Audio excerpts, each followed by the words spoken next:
गुरु जब पूर्ण दयालु रूप में आते हैं तो किस प्रकार सभी गुनाहों की माफी दे देते हैं। श्री गुरु महाराज जी के सभी प्यारे गुरुमुखों को प्रेम भरी जय सच्चिदानंद। आज बैसाखी के पावन पर्व और श्री तृतीय गुरु महाराज जी के अवतरण दिवस की आप सभी गुरुमुखों को लाखों लाख बधाई। श्री गुरु महाराज जी के अवतरण दिवस के उपलक्ष्य में आज गुरुमुखों में उनकी श्री लीला सुना रही हूँ। बड़े ही श्रद्धा भाव से सुनना और कमेंट सेक्शन में एक बार जयकारा लगाएं। बोलो जयकारा, बोल मेरे श्री गुरु महाराज की जय। एक बार हमारे हृदय सम्राट श्री तीसरी पातशाह जी महाराज जी एक वन में विराजमान थे। बाकी संत जन भी उनके साथ थे। एक पेड़ के नीचे विश्राम कर ही रहे थे, तभी बच्चों ने आम तोड़ने के लिए पत्थर मारा। कुछ आम गिरे, उन्होंने उठा लिए। दोबारा जब पेड़ पर पत्थर मारा तो पत्थर जाकर श्री भगवान जी श्री तृतीय पातशाह जी महाराज जी को लगा।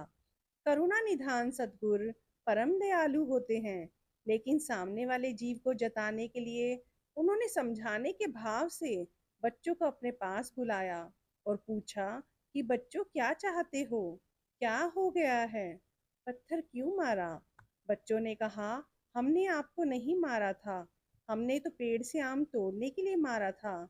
महाप्रभु जी ने पूछा कि अब हमारे पास आए हो तो क्या चाहते हो। उन्होंने कहा कि महाप्रभु जी, इस वृक्ष को जब हमने पत्थर मारा तो इसने हमें आम दिए, आप हमें क्या देंगे। अब ये समझ भी गुरुमुखो किसी विरले को ही होती है कि सदगुरु के सामने क्या मांगा जाता है।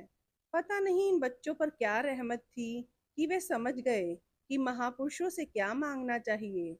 बच्चे थे, कुछ आम संसारी चीजें भी मांग सकते थे, कोई भी भाव होता दिल के अंदर तो मांग लेते।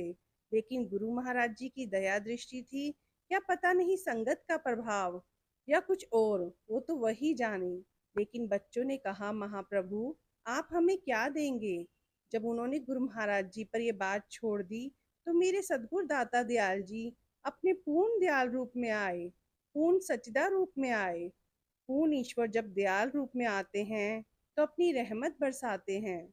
उन्होंने कर कमल उठाकर आशीर्वाद दिया, कहा कि जिन गुनाहों की मुक्ति परलोक में नहीं होती, उन गुनाहों से हमने तुम्हें माफ किया और आवागमन से मुक्त किया। बोलो जयकारा, बोल मेरे श्री गुरु महाराज की जय। जय सच्चिदानंद गुरुमुखो।